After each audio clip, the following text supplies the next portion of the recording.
Hi everybody, welcome again to the Blackboard. Today we're gonna have a look in Millions the Last Soldier. This is a family game for 2 to 5 players.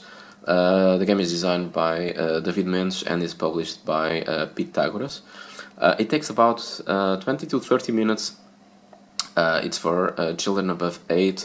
Despite, I think the mechanics of the game are simple enough that even younger children would be able to play the game. This game talks about a Portuguese soldier in the First World War of his name Aníbal Milhais, which bravery and determination made him quite famous in the history of Portugal. In this game, players will either try to win some battles and gather some points, or either to escape from the Red Baron, so in order to avoid to lose points in the end of the game. Let's have a look in how the game plays, and then I will simulate also some situations so that the rules will be even clearer, and in the end I will make my final considerations. Let's then learn how to play Millions the Last Soldier.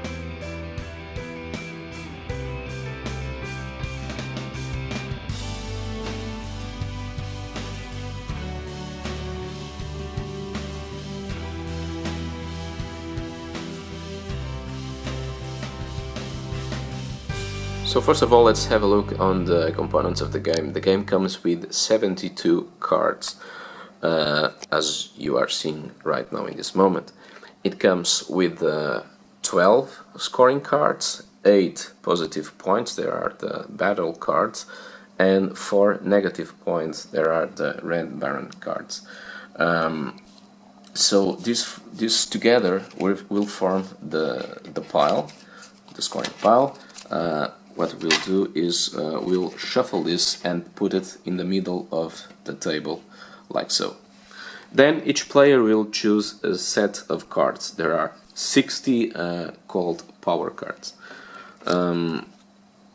There is 5 sets of 12 power cards for each player. They are distinguished by the background color. And each set of cards consists of the same cards. You have cards from 1 to 12.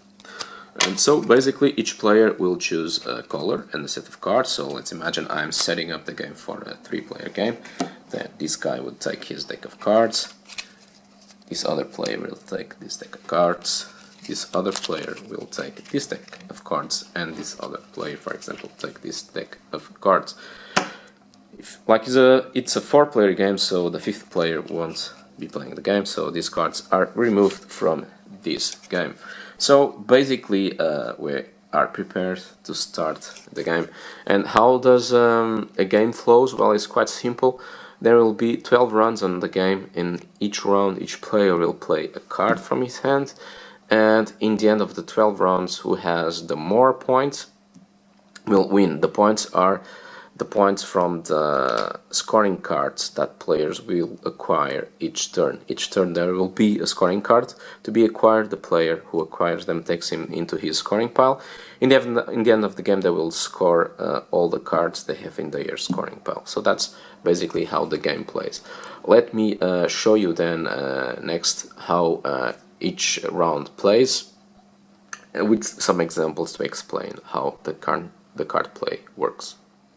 So in the beginning of each round, the first thing that happens is players will flip the first card of the scoring deck. So the first card is a battle card. Battle card is a green card that has a value. In this case, it's 5, means that the player who will get this card will get 5 points in the end of the game. So as you remember from the beginning of my explanation, there's 8 green battle cards which values that range between 1 and 8, and there are 4 Red Baron cards with negative values, so we'll give you negative points in the end of the game, that range between -1 and -4. So those 12 cards form the scoring deck. There will be 12 rounds. In each round, one of these cards will be flipped up, and players will fight for these cards. Of course, when it's a battle card, everybody will try to get this battle card, when it's a red baron card, everybody will try to avoid to get that red baron card. So in the beginning of each round, a card is flipped. In this case, it's a battle card with a value of 5. Then each player will simultaneously choose a card from their starting deck of 12 cards to play. So let's imagine all players would pick up a card to play, and then everybody will flip simultaneously also the card they have chosen. Now, in this case, all the players played a card, and we're gonna check who has the highest value card. In this case, the gray player has played a 7, this player played a 6, a 5, and a 4. So this card would be won by the gray player. So he would take the card, he will put in his scoring pile, and everybody will discard the card that they have played. Imagine, however, that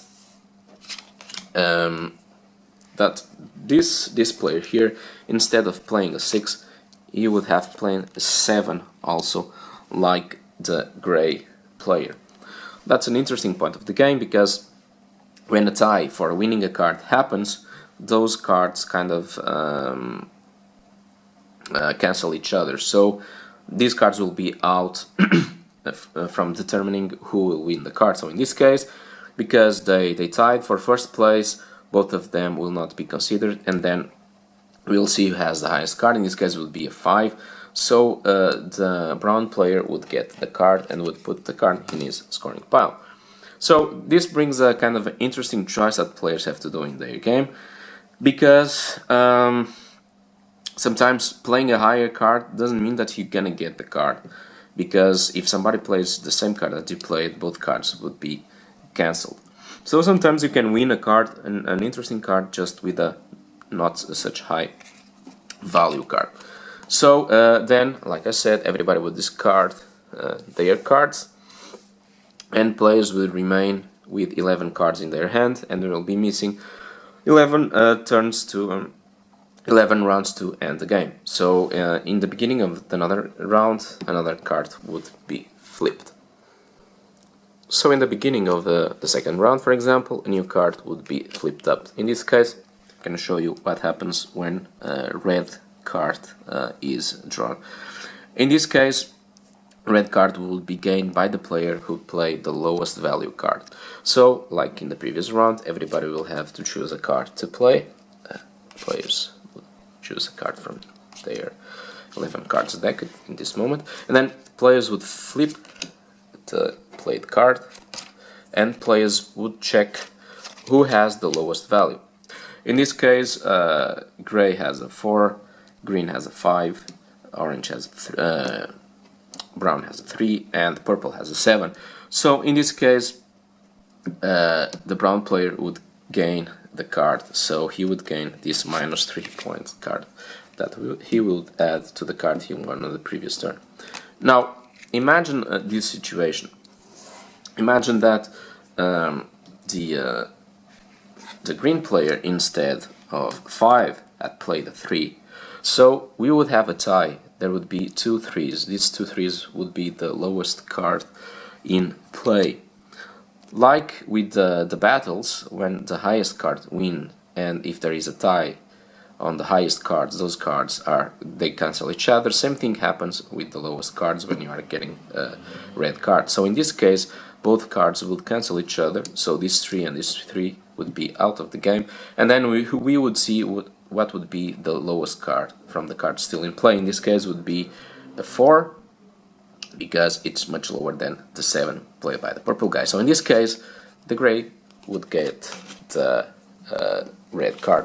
So as you can see, sometimes playing a low card to resolve a red card is kind of a risk, but if somebody also ties with you, you are both out of the game, and sometimes somebody who played quite higher card can even end by taking that card.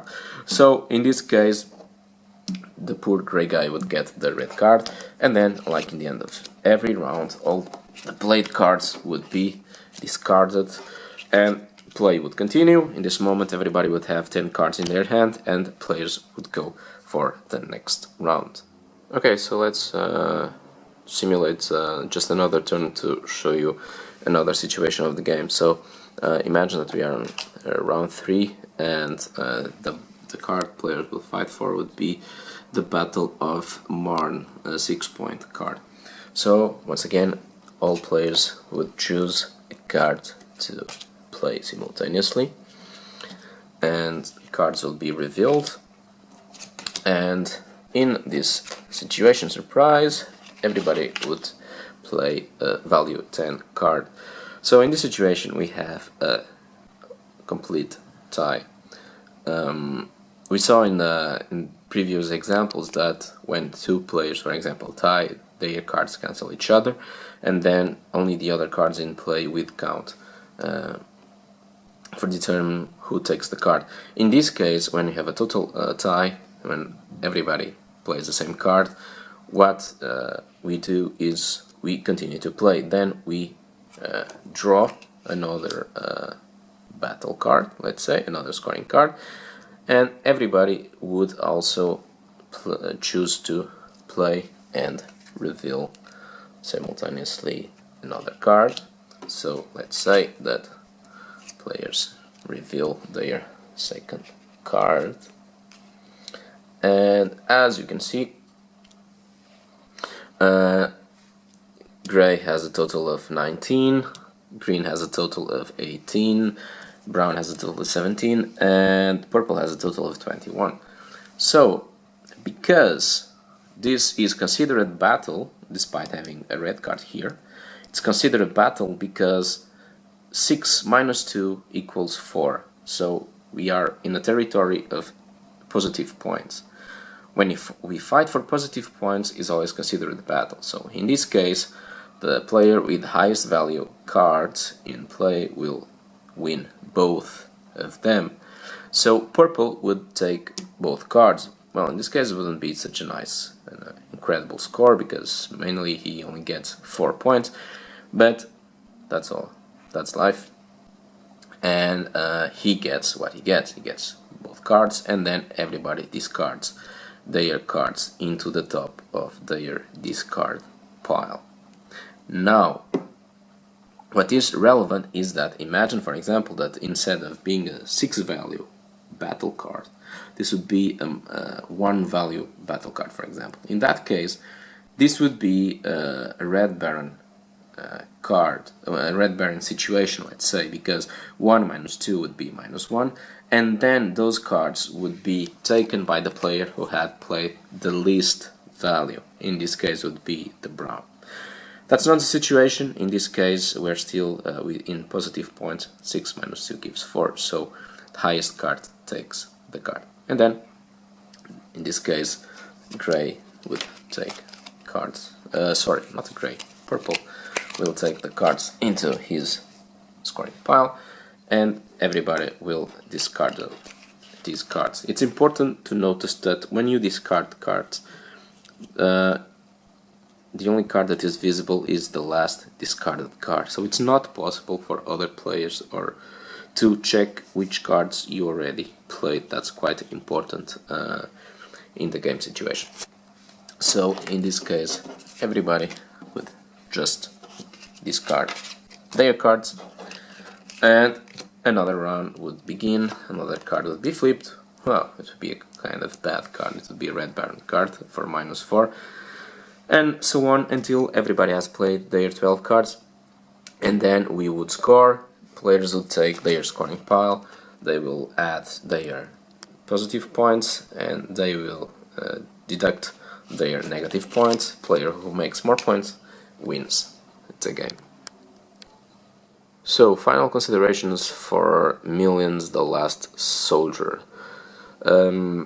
Pythagoras is a publisher that has been publishing in the past years board games that always had a kind of an historical flavor, and that kind of seems interesting to me because well, gives people curiosity to research a little bit more about the team itself and about the team itself, despite can be a kind of a heavy theme about the First World War, the game is abstract enough in a way that it remains funny and a nice family experience. And instead of being a kind of depressive historical session. And that's kind of positive, that is, to bring an historical theme and give him 180 degrees turn, so that at the same time he is light and would inflict on people the will to learn more about the theme itself. And if you consider that the First World War was a kind of really rough time of humanity and a dark time of humanity, there was also a time of when people separate themselves, when you have numerous histories of courage that can lighten what was probably one of the darkest moments of mankind. And so I think that's kind of interesting, the choice for this historical character to be the central character of the game. And about the mechanics, the game is quite simple to be learned. It seems very simplistic a card game, but there are some interesting twists. Mainly the question of the ties. The fact that when you play a high card, that doesn't mean that you're gonna get that card, because if another player plays that same card, then you are kicked out of the discussion for that card. So there's some strategy on that. And the total tie is kind of interesting because it creates a bit of a chaos, because players will have to play a second card and so on. And there's also a kind of memory issue there, let's say. It's true that the player can memorize if he has a really very nice capacity to memorize all this kind of stuff. He can memorize which cards were already played, and that's why I think the game is better played by 4 or 5 players than instead of 2 or 3, because with more players it becomes more difficult to memorize which cards were already played. So I hope this video has helped you to understand better the game, and in the case that you want to have access to more content, don't forget to subscribe my channel. The commentary box, it's always at your disposition, and you can always have a look in our Facebook page, and the link you can find it on the show notes. The only thing I have to say now is to thank you for your patience, and I hope to find you in one of the next videos of the Blackboard, and until then, just play more games.